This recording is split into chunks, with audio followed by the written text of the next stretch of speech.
Bonjour à tous. Bon, ici on se retrouve dans la serre.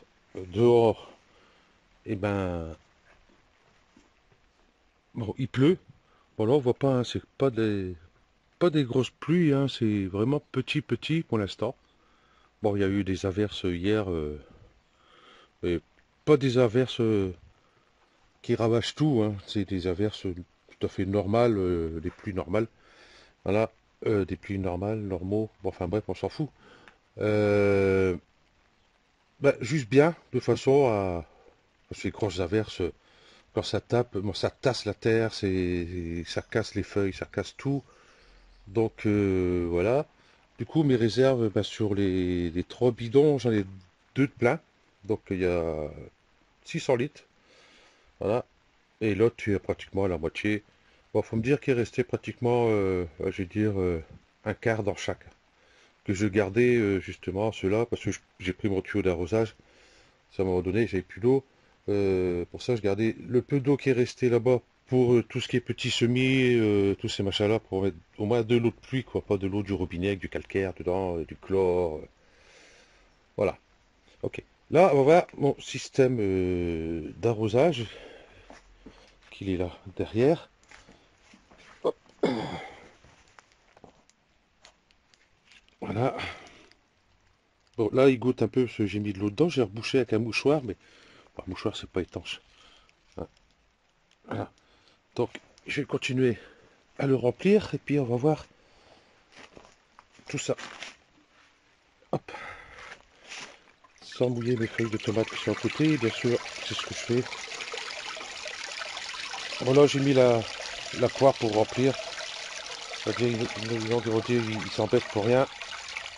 Mais ce que j'ai pris c'est dans le bidon, donc il y a quelques feuilles qui sont arrivées dedans. Voilà, là il y a un arrosoir. Tranquille. Là j'ai enlevé le mouchoir. Et puis ça va. Merde, il est tombé dedans. Couler. Voilà. Voilà mon système. Bon là il vient un peu à peu près ici. Celui-là, ça va. Celui-là, il tape sur la tige là-bas. Bon, voilà, impeccable. Et puis l'autre côté, ça arrose. Faudra peut-être que je le décale peut-être un peu plus par là-bas. Voilà. Et puis ça arrose. Moi, ça m'évite... oui, ici, derrière. J'ai dit que je gardais qu'une seule branche euh, sur celui-là. Voilà, et là. Voilà. Et en fait, compte, il y avait une deuxième derrière, je l'avais pas vue. Bon, je la couperai, celle-là. C'est pas grave. Vous voyez, nickel. Comme ça arrose un peu partout. Bon, là, il n'y a plus rien. Il y avait les salades. Donc voilà, ici, bon, il s'arrête là. Celui-ci, s'il en veut, il n'y a qu'à se rapprocher. Non, je déconne. Faut que je continue plus au bout, mais le problème pour l'instant, faut que je trouve un support. C'est pour mon bidon là-bas. Parce que j'ai mis un pot en dessous, mais c'est pas tout à fait stable. J'ai pas envie qu'il tombe et puis qu'il me casse tout. Voilà. Et puis, vous voyez, il faut que hop, je le monte un peu plus comme ça, peut-être pour. Voilà. Ou alors peut-être trouver un système, mais plutôt le bidon, au lieu d'être couché, être debout. Et je l'ouvre par le fond, ici, voilà, et puis je remplis par là. Donc comme il sera plus haut, il y aura plus de pression. Voilà. Bon, à voir. Pour l'instant, ça fonctionne bien. Donc pour cette année, ça restera comme ça. Puis après, j'en ai un autre à mettre. Faut que je continue là-bas d'ailleurs. Parce que j'ai les concombres. Ça, au moins, ça sera fait. Et puis, si ça marche bien, mon système, disons que je vais pouvoir en mettre un ici. Je mettrai peut-être plus de bidon dans l'angle ici. Et puis, partir tout le long. Pour ici, ça va être pareil. Voilà. Et pour là-bas, ça va être pareil. Et ce qui va me coûter, en gros, j'ai dit 1,50 à peu près le tube. 1,50 1,50 € le tube. Hein. Encore, c'est même pas 1,50 €. Enfin, c'est vraiment pas cher. C'est pas 1,50 € les deux. Enfin bref, ça coûte pas une fortune. Donc en fin de compte, il m'en faudra deux ici, deux là et deux là-bas. Ici, les deux, je les ai, hein. J'ai un là et un qui est dans mon garage. Voilà. C'est un truc qui va pas me coûter trop cher. Et en fin de compte, voilà, il y a juste qu'à remplir l'arrosoir, whitt, tout mettre dedans et puis whitt, on laisse aller. Euh, je trouve que ça sera le mieux. Parce que je voulais acheter un tuyau micro-poreux, il y avait à Lidl là.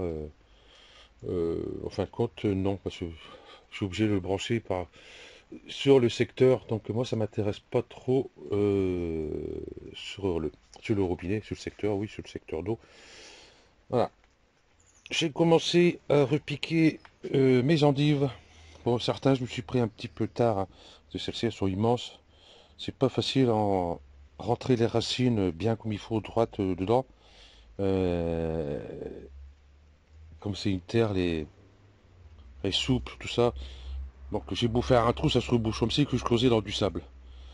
Donc il vaut mieux encore qu'ils soient petites comme ça, c'est plus facile. Bon, bah, c'est pas pour ça que je vais pas les mettre ceux-là. Donc du coup ici, je vais continuer à mettre ici. Pas là, là, ici, quelques-uns ici. Un, deux, trois, quatre peut-être ici. Et puis ben là ici entre mes salades et mes carottes. Celles-ci je vais les enlever, hein. Comme j'ai dit, hein, pas fameux, hein, si ça me donne des trucs comme ça, que c'est tout sec au bout, c'est pas top, top. Donc le reste ira là. Je pense que ça devrait le faire. Ici, j'avais parlé de la vidéo précédente, j'avais mis du céleri branche. Donc les voilà, il y a deux qui poussent là, un qui pousse là, un qui pousse là. Pourtant, il y a un bon paquet de graines. Alors je me demande si c'est vraiment ça ou pas. Euh, Parce que les graines sont tellement petites, hein, j'ai dû mettre une dizaine dedans à chaque fois. Sur une dizaine, s'il y en a un ou deux qui poussent, c'est pas top top. Enfin bref. Et puis bon, j'ai ça repiqué, ça repiqué. Mon butternut, il va aller du coup ici, parce que j'ai enlevé ça. Et puis je vais mettre un fil qui va monter, comme ça le butternut il va monter dessus. Parce que ça court aussi. Donc voilà, ben, voilà, ça a fini d'arroser tranquillement. Voilà, je pense que 10 litres pour cette longueur-là, ça va. Si je mets l'autre, je mettrai peut-être deux arrosoirs. À voir. Mais là, normalement, c'est pas trop mal. La terre, elle est humide, hein, comme on peut voir ici, hein, on voit bien qu'elle est humide, hein, sur les racines. Voilà. Donc, c'est le principal, avec une petite limace. Bon, moi, elle ne me dérange pas trop, les limaces, puisqu'elle ne mange pas mes salades. Ah oui, un truc aussi, j'avais remarqué, sur les salades d'escarole que je vais ramasser, oui, ici, là. Dans celle-ci, les couleurs vertes, comme ça, ben, j'ai retrouvé des limaces dedans, des trucs comme ça. Pas des loches non plus, mais des petites limaces, tout ça. Par contre, quand j'ai ramassé celle-ci, les brunes, pas une. Et ça, j'avais remarqué les années précédentes, hein. Euh, Quand je mettais des feuilles de chêne rouges et feuilles de chêne vertes comme ça là, et ben, les rouges, je pouvais en manger. Celle-ci, ben, régime complet, hein, j'avais plus rien, hein. Donc, elle s'attaque plus à celle-ci qu'à celle-ci. Donc, et j'ai remarqué ça sur quelques années quand même. Euh, c'est pas un hasard. Donc, ils doivent pas tellement aimer celle-là. Hein, celles qui sont foncées, comme ça, rouge. Oh, celle-ci n'est pas rouge, rouge, mais. Ah, parce que normalement, elle aurait dû faire une couleur comme celle-ci, hein, sur les feuilles, hein, sur les contours des feuilles. Mais en fin de compte, c'est sur le bout des feuilles, mais c'est tout sec. C'est pas très bon. Enfin, avoir ça dans la boue, c'est. Non, j'ai dit, hop, j'ai mis ça pour les escargots, les limaces dehors, et voilà. Donc dehors, ben ça y est, ça s'est arrêté tranquillement. Donc ça arrose tranquillement, ça a le temps de bien pénétrer dans la terre. Voilà, c'est pas des grosses averses. Moi, ça me plaît comme ça. Euh, Excusez-moi, j'ai avalé la salive de travers. Ben, c'est tout ce que j'ai à dire, hein, pour ma part, le persil continue à monter. J'ai ramassé ici, ah oui, Là, je suis en train de faire un marcotage de l'estragon. Ici, il y a cette branche-là. Oui, celle qu'elle est là. Elle passe là, elle revient ici. Voilà. Voir si ça va me donner des racines là-dessous. Et puis j'ai fait un petit plan là, pour voir. J'ai mis là. J'ai mis là. Donc, à voir hein, si ça donne, ça donne pas, voilà. Donc du coup, hier j'ai ramassé une grosse branche. Et j'ai mis une partie à sécher et le reste j'ai mis dans le vinaigre. Donc bien sûr j'ai bien lavé, j'ai bien essoré la sureuse à salade. Et puis j'ai récupéré toutes les feuilles. Tic tic tic tic tic. C'est un peu long, mais enfin bref. Après j'ai haché tout ça, pas avec un hachoir électrique, hein. Moi j'aime pas ça. J'utilise pas d'ailleurs. Moi je hache tout à la main. Et après j'ai mis dans le vinaigre blanc. Voilà. Avec ça, vous pouvez vous faire des bernaises, des sauces blanches, enfin, pas mal de petits trucs comme ça. C'est ce que je fais pour les cornichons. Si vous voulez des cornichons, mettez des cornichons. Là, j'en ai ramassé 5-6 ce matin déjà. Donc, vous voyez, sur ce peu de plants qu'il y a, 5-6, ça fait pas mal. Après, ça risque de donner un peu plus quand ce sera plus haut. Si vous êtes pressé à manger des cornichons, moi, ce que je fais déjà dans mon pot, je mets de l'estragon. Ou alors je mets des fois de l'ail, ou alors des échalotes. Comme ça, je mélange tout dedans. Bon, tout ça émincé, quoi, bien sûr. Et puis, ça fait des goûts différents pour les cornichons. Et vous mettez vos cornichons à dégorger à peu près, je vais dire, un quart d'heure, 20 minutes. Après, ça dépend de la taille de vos cornichons, hein. Si vous les prenez comme le petit doigt, un petit quart d'heure, 20 minutes, ça ira. Si vous le prenez comme le pouce ou plus gros, un petit peu plus longtemps, comme le pouce, je veux dire à peu près 20-25 minutes. Bon, après, si c'est des cornichons américains, là, bon, moi, je fais pas. Voilà. Bon, maximum 25 minutes hein, pour les gros, à peu près comme le pouce. Voilà. Après, je mets dans mon bocal avec mes condiments dedans et je mets le vinaigre froid. Donc, c'est des cornichons que je vais pouvoir manger dans un mois ou deux, parce que je suis pas pressé, parce que j'en ai d'autres encore de l'année dernière. Mais si vous êtes pressé, vous faites bouillir votre vin blanc, j'allais dire, vinaigre blanc. Une fois qu'il a bien bouilli, vous le mettez chaud directement dans votre bocal et vous le fermez. Normalement, au bout d'une semaine, 15 jours, vous pouvez consommer les cornichons. Voilà. Ceci est dit. Ceci est dit.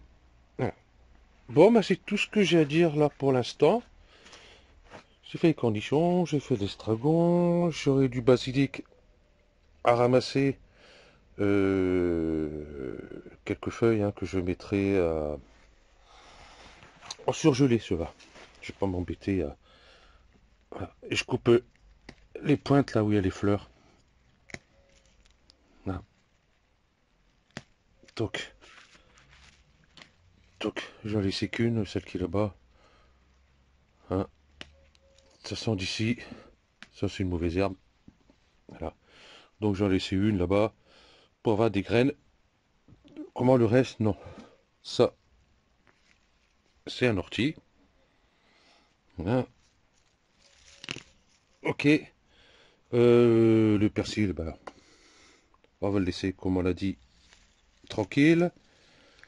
Voilà. La ciboulette, ben, cette année, j'en aurai pas beaucoup. Et c'est dommage parce que j'en ai plus. Je sais pareil, hein. Ceux-là, je les coupe en petits morceaux et puis je les mets au congélateur hein, pour assaisonner les salades, les plats, tout ça. Et là, vous voyez, ici, ça avait pas mal crevé sur la base. Et j'aurais pas dû le déplacer parce qu'il était en fleur l'année dernière. Et puis, il était de l'autre côté où il y a les tomates. Mais là, cette année, je vais le laisser là. L'année prochaine, il sera toujours là. Et puis, les graines vont tomber. Parce que j'avais fait des semis, hein, que dalle, hein, surtout un sachet, rien du tout. Et j'ai essayé 4-5 fois. Et j'en ai mis des graines et j'ai mis à tremper 24 heures et tous ces trucs-là. Et puis aucune a poussé, aucune sur un sachet complet. Donc déçu de chez déçu. Voilà. Euh, Ah, ici, je vois ici de l'humidité ici sur les feuilles de tomates là. Voilà. Ça c'est pas grave, hein. Attendez, parce que elle transpire, parce que si vous voyez ici les gouttelettes sur les bouts des feuilles. Je sais pas si on verra là, ça. Vous voyez, ils sont sur les bouts des feuilles. Enfin les bouts, ici là, tac, tac. Euh, une plante transpire aussi, hein. Il n'y a pas que nous, hein, faut pas rêver, hein. Donc là c'est une transpiration qu'il a eue. Donc vous risquez rien, hein. Aucun mildiou, rien du tout. Voilà. Là, je voudrais bien qu'il y en ait un qui attrape le mildiou pour faire un traitement avec le bicarbonate, savon noir, voilà. Et puis de l'eau, tout simplement. Ok, donc ben, je vous souhaite un bon dimanche et une bonne semaine à suivre. Et puis pour ce qui est de mercredi, je travaille, donc il n'y aura pas de vidéo. Et j'en ferai une peut-être dimanche. Samedi, je travaille parce qu'il y a le Tour de France. Ils sont casse-pieds avec leur Tour de France. Bon, enfin bref, nous, la bonne partie de Brest est bloquée. Donc pour aller au boulot, ça va être folklore. Et pour revenir, ça va être folklore aussi. Parce qu'il y aura pas mal de personnes qui vont rentrer, se déplacer, tous ces trucs-là. Parce que comme tout est bloqué, il y a beaucoup de personnes qui ne pourront pas faire leurs courses de 7h30 à 13h30. Donc tout ça pour un Tour de France, pratiquement plus d'une demi-journée de bloqué. Hein, voilà. Vous pouvez pas partir d'ailleurs, ça nous aurait bien arrangé. Ok, je suis désolé pour ceux qui aiment le vélo, mais j'ai rien contre, hein, mais c'est l'organisation qui m'a le foutu. Hein, bloquer des routes comme ça et puis foutre tout le monde dans la merde. Voilà. Ok, donc ben à la semaine prochaine. Allez, ciao.